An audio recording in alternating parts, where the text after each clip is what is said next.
ce qu'on a découvert aussi, c'est que maintenant, c'est qu'il n'y a plus que l'Europe, il y a le monde. Et le monde, c'est beaucoup plus compliqué, et vous le savez très très bien. Et justement, je voulais savoir, qu'est-ce que vous pensez des, des conséquences quand on est allé dans les sanctions jusqu'à SWIFT, jusqu'à tout cela, quand on a saisi les avoirs, hein, on le sait, les avoirs russes. Qu'est-ce que vous pensez? Est-ce qu'aujourd'hui, justement, je ne dis pas renversement, mais le changement quand même de situation, même si les choses ne font que... Ça fait tout ça quelques mois, quelques semaines, donc les choses mettent du temps à bouger.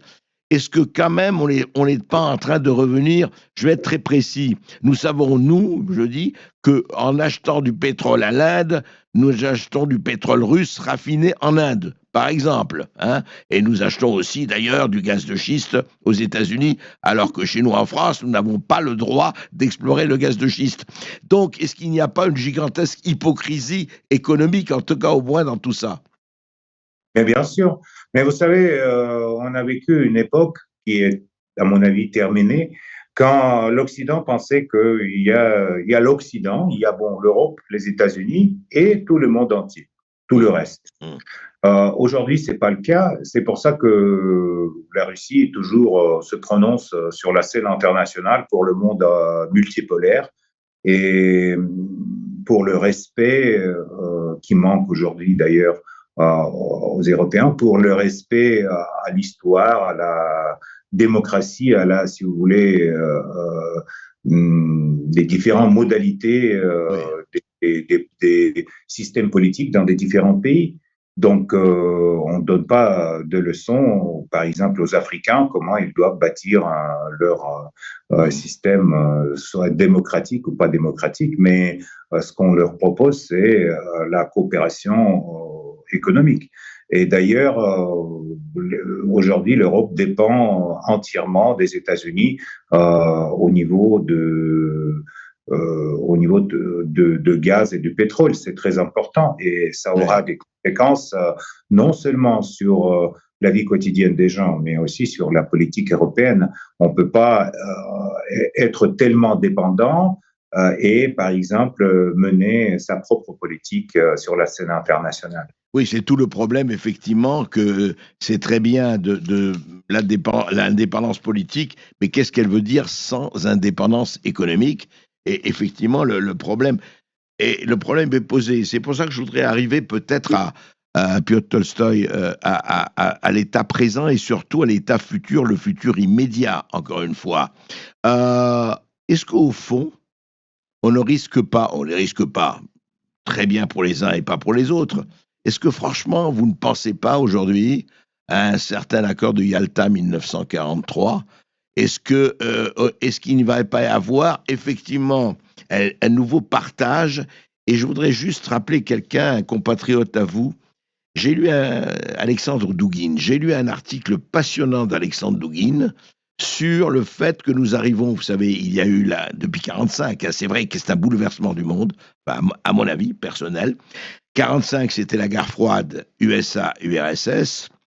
Après, effondrement de l'URSS, l'Empire américain, le seul, enfin les Américains, la fin de l'histoire, comme disait Fukuyama. Et puis, aujourd'hui, le monde multipolaire, vous en avez parlé, et des empires. Enfin, peut-être qu'il va y avoir un règne de multiples empires. Et je voudrais savoir ce que vous en pensez par rapport à ce qui risque de se passer dans les semaines et mois qui viennent.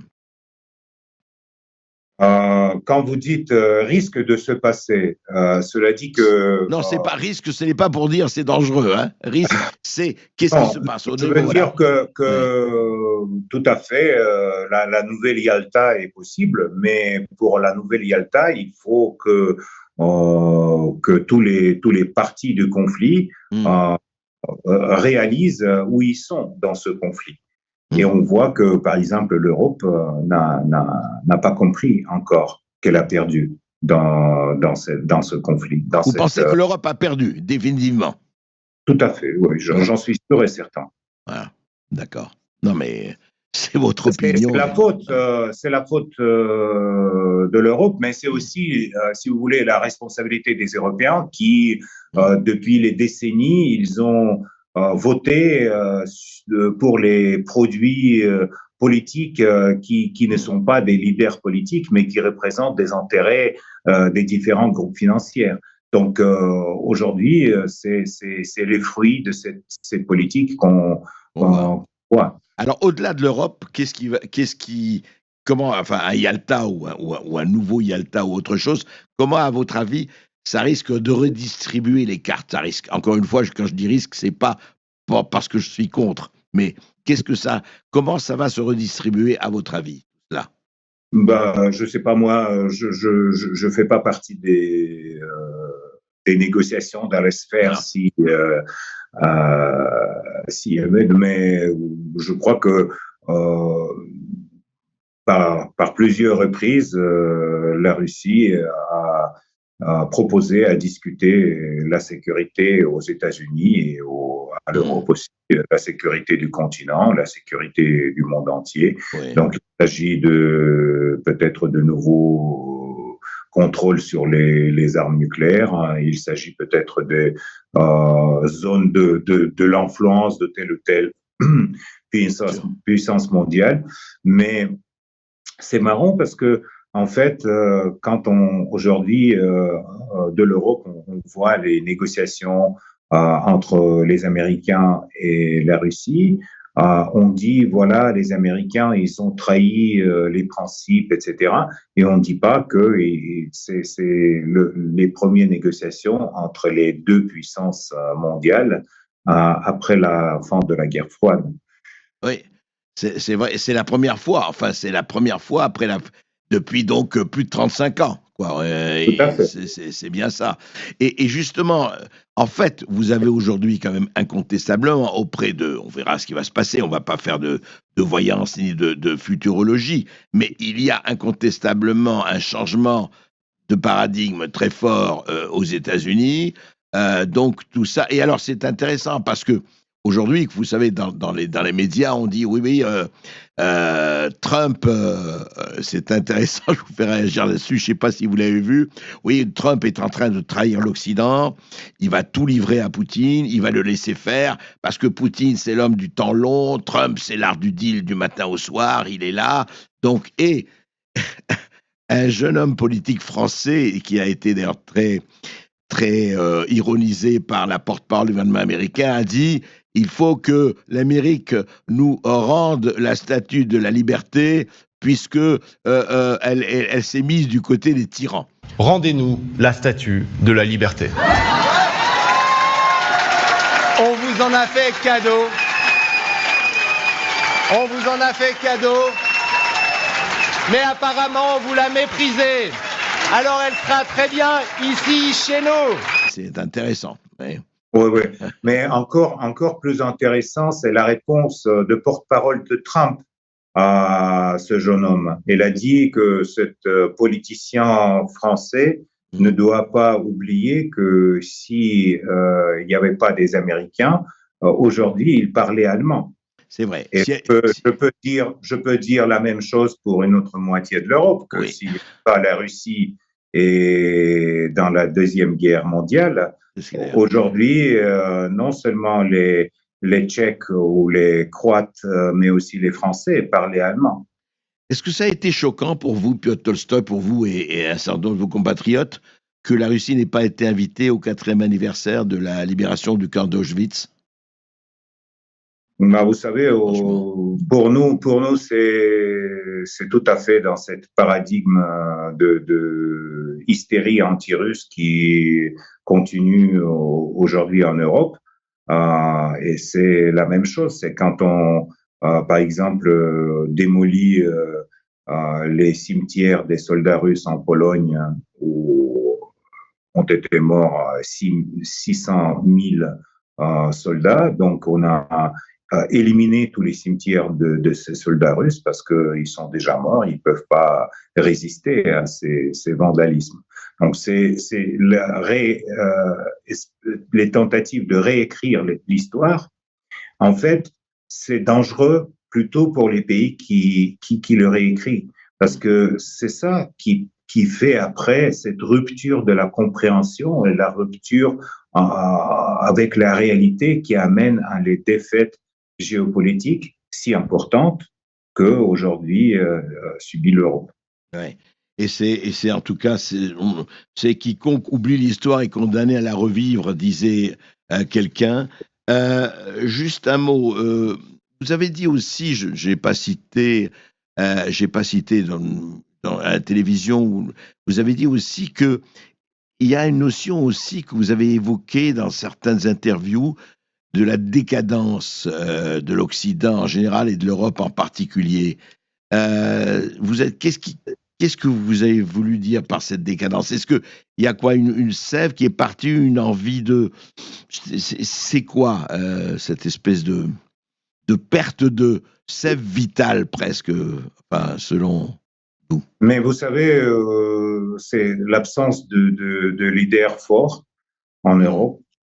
Après, je sais pas, après l'époque de Margaret Thatcher ou de Kohl ou de Chirac, aujourd'hui, c'est ce qu'on voit, c'est Hollande, Macron. À mon avis, c'est des gens qui... c'est très difficile d'avoir l'affaire avec des gens qui ne tiennent pas la parole.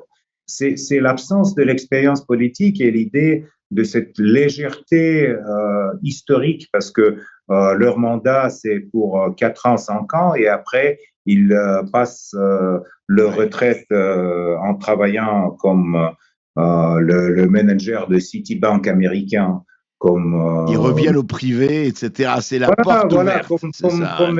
Comme monsieur Barroso qui a favorisé le coup d'État en Ukraine en 2014. Aujourd'hui, il travaille pour Citibank. Je suis très content pour lui, mais les conséquences, c'est pour les générations et pour l'histoire des grands pays en Europe. En fait, ce qui est intéressant, et vraiment, c'est tout le problème de la démocratie, comme on l'envisage.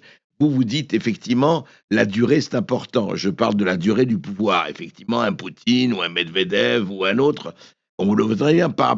Sauf qu'on pourrait vous dire oui, mais la démocratie c'est aussi que tous les 4 ans, tous les 5 ans, on puisse voter, etc., etc. C'est tout le paradoxe. On pourra en parler pendant des heures.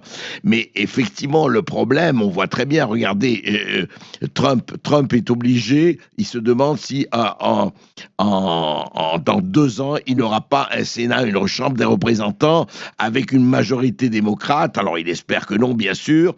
Mais est-ce que ce n'est pas le prix de la démocratie? C'est un vrai problème, ça, Piotr Tolstoï, et vous le savez. C'est quoi la démocratie? Puisque dans certains pays, tous les 2 ans ou tous les 4 ans, il faut voter. Donc, il faut flatter l'électorat, tel ou tel électorat. Et dans d'autres pays qu'on considère comme moins démocratiques ou plus autoritaires ou plus autocratie, on a le temps. Et effectivement, l'avantage du temps, c'est un vrai avantage. La démocratie, c'est dur, hein? C'est pas évident. Non, c'est pas que la démocratie est dure. C'est la façon de la. Par exemple, vous, en France, vous avez les 2 mandats présidentiels de 7 ans, 14 ans. C'est oui, c'était fini. Hein? Oui, c'est vrai. Ouais. Oui, c'est fini, mais ça a été le cas. Et pour la France, c'était bien. Cela veut dire que les gens qui votent aux élections, ils peuvent soit soutenir le leader politique au pouvoir qui leur plaît, soit trouver un autre. Et c'est le cas de toutes les démocraties chez nous. C'est la même chose. On a soutenu Poutine parce que nous sommes contents de comment il assure son mandat présidentiel. Mais c'est pas qu'il est un dictateur sanglant comme on le présente en Europe. Ouais. Nous, on a des procédures démocratiques surveillées par les caméras, par les urnes en plastique, etc. Donc, c'est différent que chez vous, mais ça ne veut pas dire que nous vivons sous le régime autoritaire ou sous la dictature. Ouais. Mais les Américains, ils ont leur démocratie. Et d'ailleurs, ce n'est pas une démocratie directe.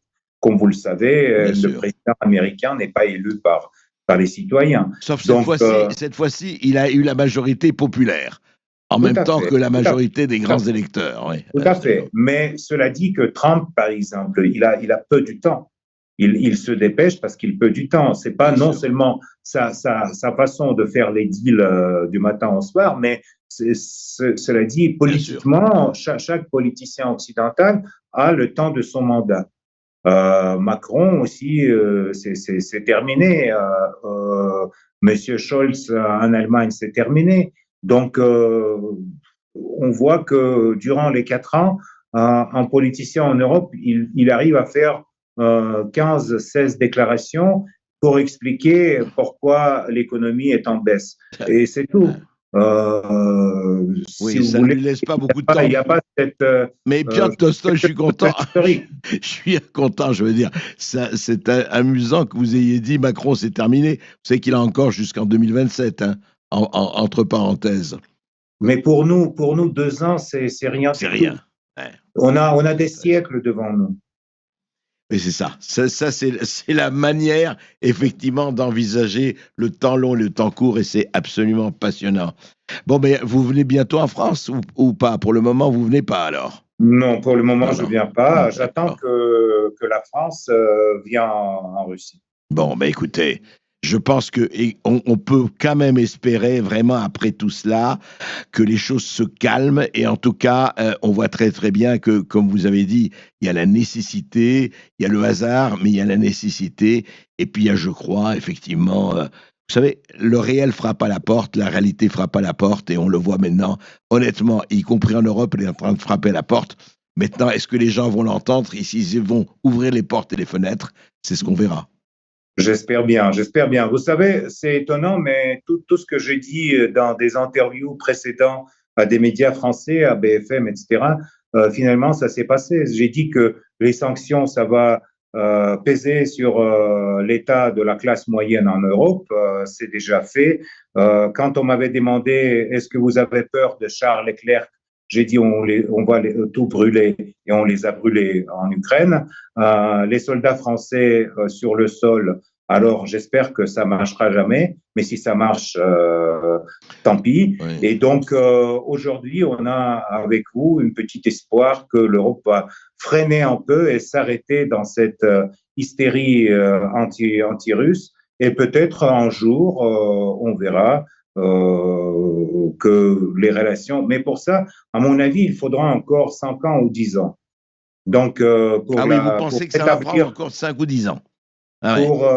Pour rétablir des relations, parce que vos leaders, ils sont allés très très loin et il faut attendre que les nouveaux leaders arrivent.